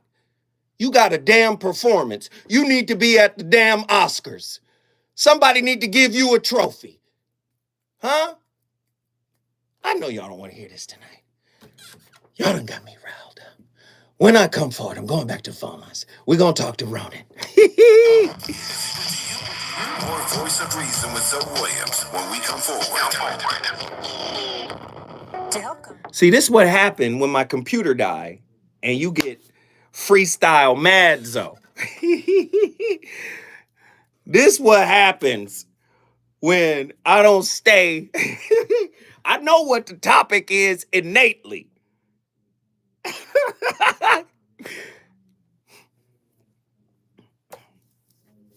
Mad scientist zone. You understand? It's up in this motherfucker, man.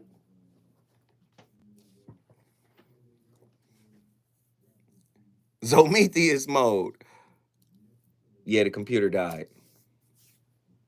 I'm gonna take it to my little computer lab and be like, hey, what's happening? I'm gonna take it to Apple. Listen, we only got $19 on the super chat. After this bomb ass show, where do y'all put this show? Where do y'all put this show?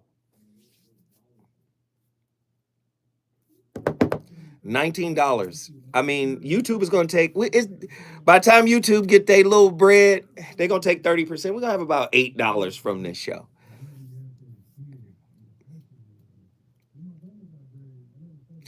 Hey, can we go, when we come back, can we go back to that?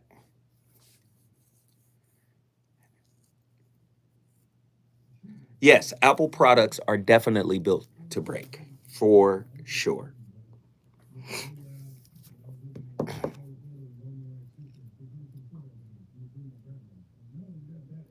I mean, maybe they don't think this show is worth supporting. You know, everybody else on the internet, on YouTube, can be like, hey, support my channel. If I say it, Zoe is begging. Be haters. Be straight haters in here watching. I'm not saying any of the family, but I'm saying a lot of these new folks and new bots and all these, it be some side busters in here too. For time purposes, you want me to just go straight to the clip instead of playing the song and go to the clip? Yep. All right. What was the song though? Jill Scott Golden. That was next up. Right to the clip. Right to the clip. Bada bing. 9:30.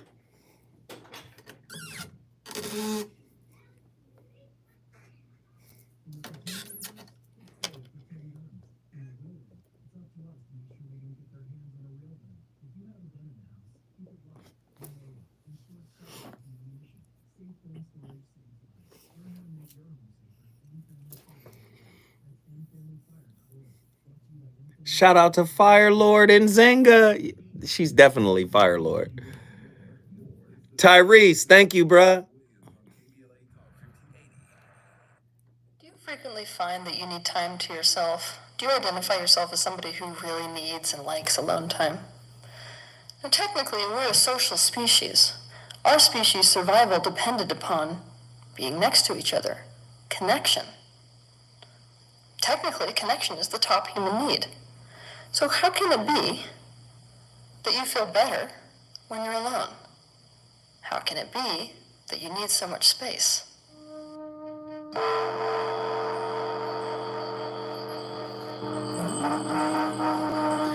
I had to play it again. Yes, we know there's fearful avoidance. We know there's dismissive avoidance. We know there's anxious preoccupied. We know sometimes people just be people and people be too much.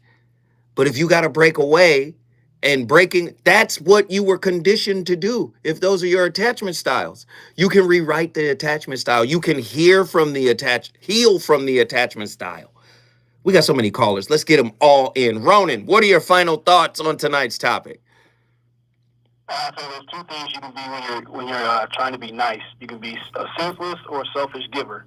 Neither way, you hurt yourself and other people when you do it. Wait, say that again. Huh? You can be what? I think when you're trying to be nice, you can be one or two things. You can be a senseless or a selfish giver.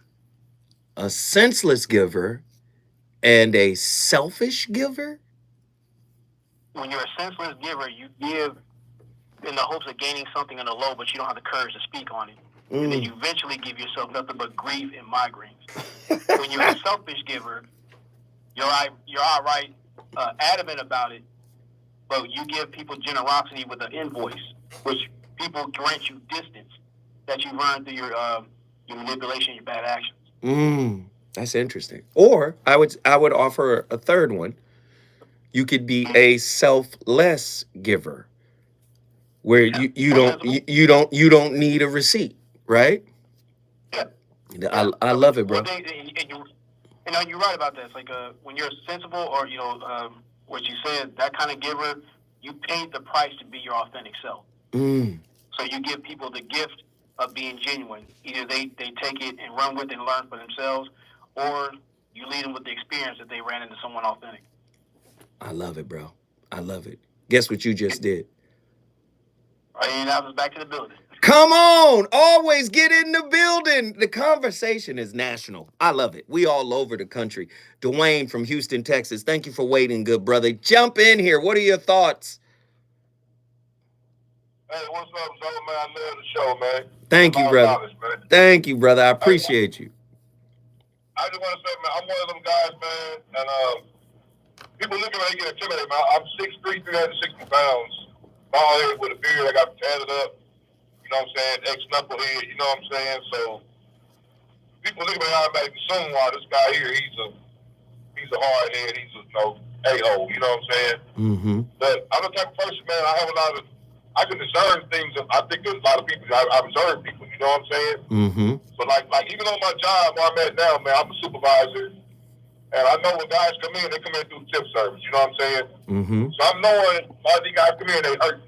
Mm-hmm. They trying to find a job, trying to support their families, you know what I'm saying? Mm-hmm. So I was there for a couple of days, you know what I'm saying? And I like see him in the break room eating peanut butter sandwich 3 days straight. I'm like, the guy going through it. He trying to survive though, you know what I'm saying? So I might slide to him and slide him $50, $100, you know what I'm saying? And be like, hey, that's between me and you. You know what I'm saying? And, oh, thanks, boss, I'm paying you back. Hey, don't worry about paying you back. Mm-hmm. When you get right, and see somebody else come in like that, you help them out. You know what I'm Man. saying? Don't worry about paying back. Man. Now I don't got it like that. You know what I'm saying? And my wife, she can't stand it, bro. Oh, Lord, she's like, why you always giving me? I'm like, well, that's the type of person I am. You know, that's me. Right. Like, but you did this, and you been in the penitentiary, and you big West Side, and this. I say, yeah, that's me, but this also is me. You know what I'm saying? Right. This is maybe I got to get back to what I maybe took from people in the past or what I done in the past. Mm-hmm. But I always had the compassion to want to help people when I see they need help. You know what I'm saying? I don't expect nothing back from them. You know what I'm saying? Because people have helped me. You know what I'm saying? And so I kind of feel like, people always say, if you don't need it, don't give it. If you can't afford it, you give it. I don't believe in that concept. You know what I'm saying? Because I believe, like, whatever's going to come out is going to come to you anyway. Man. Regardless, you know what I'm saying? I love it. it. To you anyway, whether you need it or not, it's going to come to you. Man, you know come on, Dwayne. Hey, Dwayne, guess what you just did, brother? What I do, man? You just brought Houston, Texas in the building. Hey, man, we appreciate you for the call, man. Call in anytime. You got a seat at the table. We got to keep it pushing. True Monger, Dallas, Texas. Get in here. What are your thoughts, bro? I've never claimed to be a nice guy. I'm genuine. Whether I'm being kind, I like that. If I'm upset, I'm being me, especially in those moments. Whether I'm right or wrong, a lot of people can't handle that. Mm-hmm. People want me to perform, and I've never done that. Mm-hmm. And I never will. Mm-hmm. I saw through that at an early age. I saw people performing. Like, I'm not doing that. For what? Because all they're going to do is talk about you behind your back anyway. So why I'm going to play nice? Why would I play that? I'm not out here acting. I'm not on TV. I'm not in movies. I'm not acting. So why would you want me to perform for you just because that's what you were conditioned with? Unlearn and relearn. Unlearn and relearn. Hey, True, guess what you just did, man?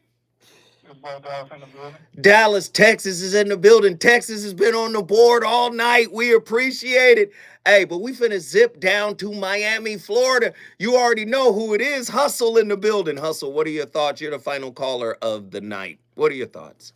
Yeah, brother, respect. This support for Nzinga. You hear me? Yes. Kindness look different in different situations. Mm-hmm. It could be a hug for somebody who needed it, or it could be you not busting somebody's head when you know you could. Giving them a pass. Come on, keep going. Hey. I would just do that for Nzinga, you know what I mean? Because I know where she's coming from, and that's it. It look different in different circumstances. We love it. Hey, Hustle, guess what you just did, brother? Accountability. You already know what it is. Miami is in the... Let me just say, man. We've been taught to be fake because faking it is connected to making it. Not just in relationships. Can we be honest? In life, in this life we live, you've been encouraged to fake it. That's it. How much space in this reality, the way you live right now, how much space do you have to be your authentic self? First off, you don't give yourself enough grace because you still judge yourself, most people, harsher than anybody else will. So that means you're not in a space of self-acceptance. So if you're pushing the mask, you're also attracting the mask. And so you guys are going to dance around for a little while until those masks get loose and fall off. And then the conflict arises in the relationship. And then the real work begins. But many people don't want to do the real work. But I'm here to tell you, the conversations you refuse to have, I'm going to have them. Because guess what Zoe is doing? Zoe is his authentic self on radio. This is what God told me to do. God said, hey, this boy radio. This radio right here. And not just talking about whatever. This is life change. I'm living my purpose. So when I get on the radio, you're getting the authentic Zoe. That's why I can't do a show and talk about a human condition and leave myself out of it. As if I'm somebody on a perch somewhere who's graduated from all of the pitfalls. I'm saying, no, a broken human is talking to you tonight because I may have walked in or walked on pathways that you haven't walked on yet. So let me show you what I picked up. You may have a different perspective, but it's welcomed here. Do you understand? That's what the voice of reason is about. And we're going to keep doing it. We'll be back here tomorrow with another slapper. Now, get ready for Tavis Smiley on the 9s, 9 p.m. Tavis Smiley up next. You know what it is. Deuces.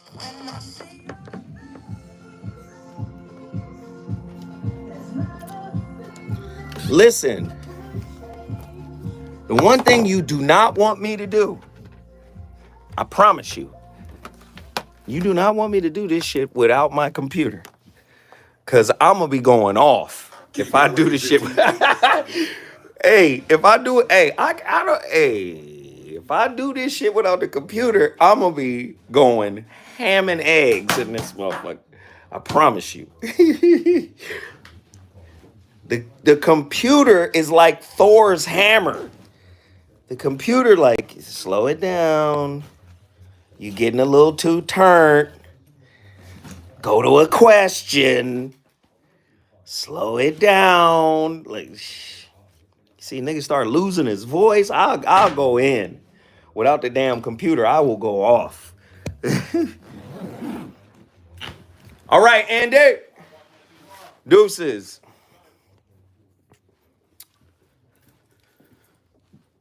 Shit was fire. Zoe Williams up out.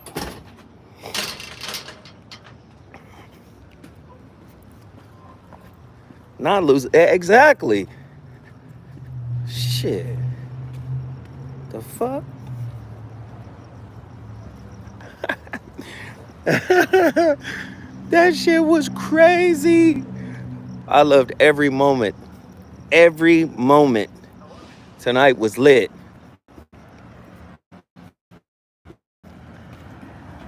Y'all enjoy? Was it good? Did everybody hit the like button? I hope so.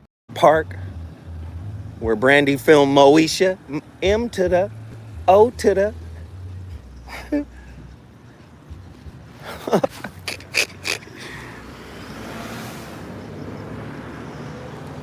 You know I must have enjoyed this motherfucking show. I'm still online with y'all. Yeah, I'm in Leimert Park right here. That whole Moesha opening, Leimert Park. The little waterfall, all that shit right there.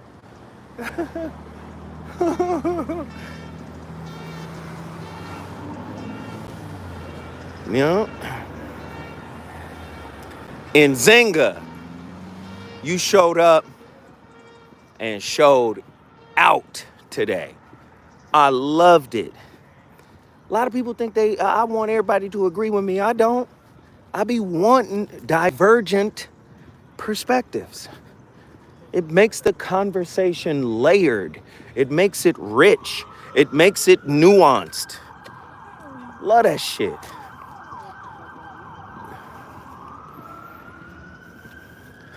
Somebody need to turn their alarm off. Let me see, it ain't me.